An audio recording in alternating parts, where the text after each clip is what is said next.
जय हिंद देवल coaching classes में आप सभी का स्वागत है। आज से सीबीएसई बोर्ड की क्लास स्टार्ट हो गई है। तो आज हम बात करेंगे पॉलिनोमियल की। तो पॉलिनोमियल क्या होता है आज हम लोग देखेंगे। पॉलिनोमियल क्या होता है, जितने भी हमारे वेरिएबल टर्म होते हैं वो सब पॉलिनोमियल होते हैं। जितने भी हमारे वेरिएबल टर्म होते हैं सब क्या होते हैं, पॉलिनोमियल होते हैं।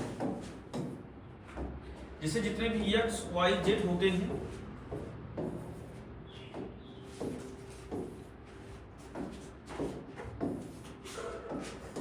सब पॉलिनोमियल होते हैं। जैसे x हो गया, y हो गया, z हो गया, सभी क्या होते हैं, पॉलिनोमियल होते हैं। तो हम लोग देखेंगे पॉलिनोमियल क्या होता है। जो पॉलिनोमियल इसमें इसके 3-4 रूल होते हैं। पहला रूल इसका ये होता है, जैसे जितने भी हमारे वेरिएबल टर्म होते हैं इसकी जो पावर होती है कभी निगेटिव नहीं होनी चाहिए।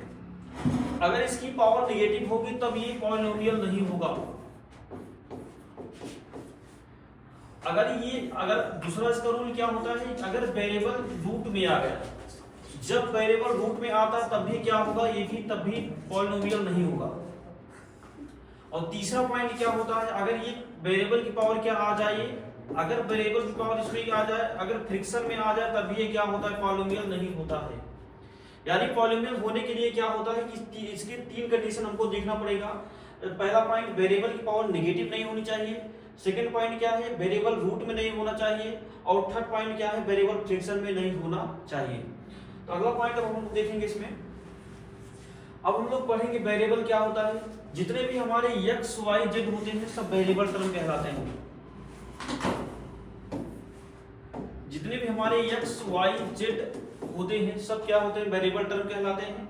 और दूसरा पॉइंट क्या होता है हम लोग देखेंगे, इसका पावर क्या होता है। अगर मान लेते हैं अगर हमारे पास कोई वेरिएबल x है, इसके जो अपर पार्ट होता है इसको इसके ऊपर जो होता है पावर होता है, उस सामने वाले को हम लोग बोलते हैं कोएफिशिएंट। यानी अगर मान लेते हैं जैसे हमारे पास वेरिएबल क्या है, ये कि x वेरिएबल है, इसके सामने जितने भी नंबर आएंगे सब क्या होंगे, होते हैं इसके कोएफिशिएंट होते हैं। और इसके जो ऊपर होता है क्या होता है, पावर कहलाता है। यानी जितने भी वेरिएबल के सामने टर्म होगा सब क्या होता है, इसका कोएफिशिएंट होता है। और जितने भी वेरिएबल के ऊपर होते हैं सब क्या होते हैं, पावर कहलाते हैं।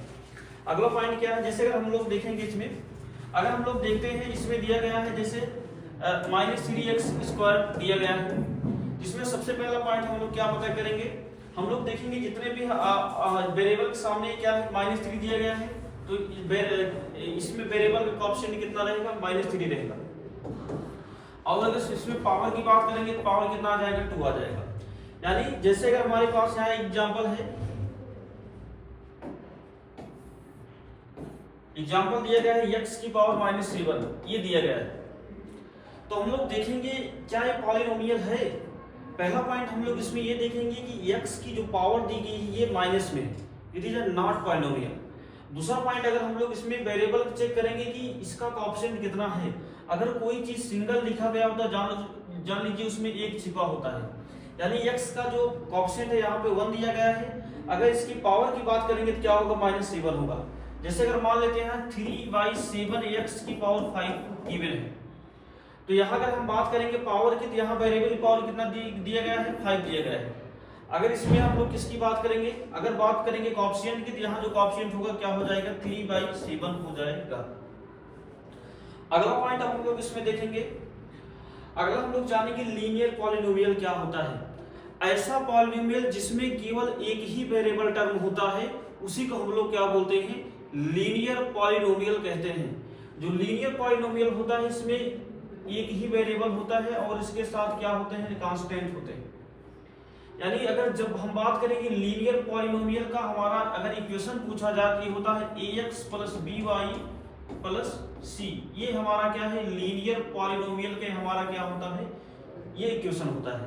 अगला हम बात करेंगे क्वाड्रेटिक पॉलिनोमियल। क्वाड्रेटिक पॉलिनोमियल क्या होता है, इसमें क्या होता है, वेरिएबल की पावर 2 होनी चाहिए, ax² + bx + c। ये हमारा क्या है, क्वाड्रेटिक पॉलिनोमियल है।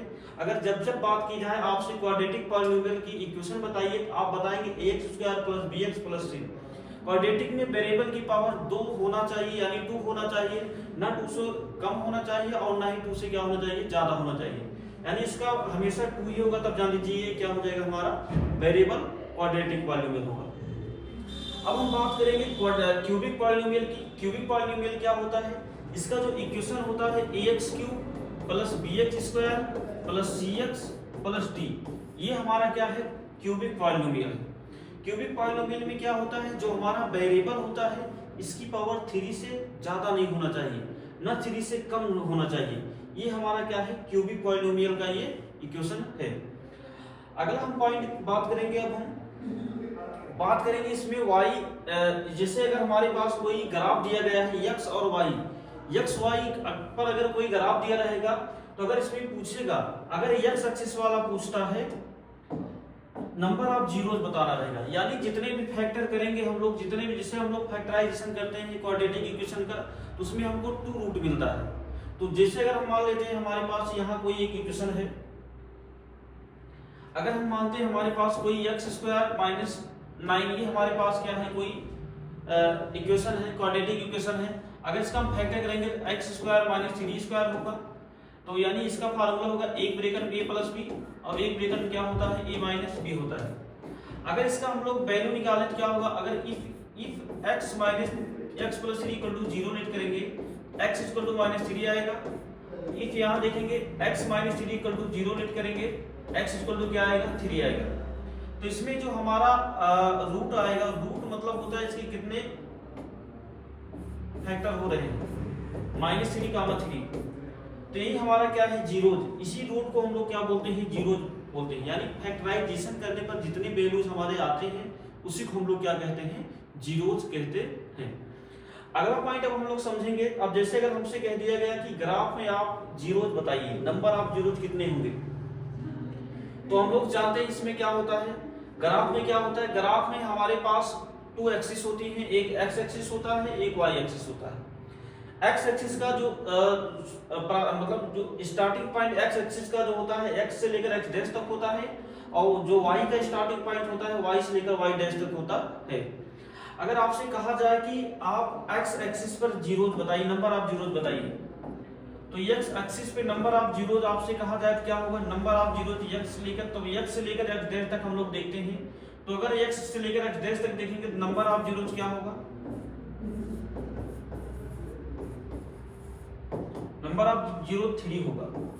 अगर आपसे कह दिया गया कि वाई एक्सिस पे आप जीरोज बताइए, नंबर ऑफ जीरोज, तो ये लाइन देखो यहां से लेकर यहां तक number of zeros, y axis कितना आएगा? 2 आएगा। यही थी कहानी।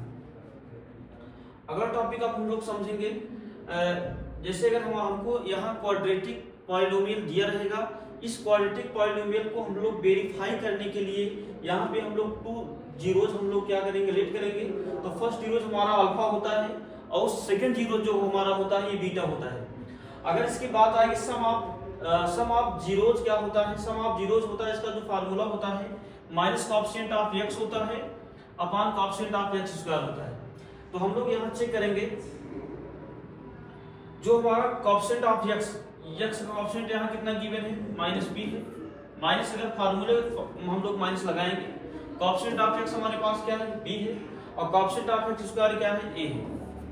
अगला हम लोग चेक करेंगे, अगर आपसे कह दिया गया इसका प्रोडक्ट बताइए, ये इसका प्रोडक्ट निकालेंगे तो क्या होगा? Alpha into beta equal to हो जाएगा कांस्टेंट टर्म हमारे पास क्या है जिसमें कोई वेरिएबल हो, c हो जाएगा, और कोएफिशिएंट ऑफ क्या होगा? x स्क्वायर की बात की जाए तो क्या हो जाएगा? हमारा a है। यही हमको बताना था। तो मिलते हैं नेक्स्ट वीडियो, तब तक के लिए जय हिंद।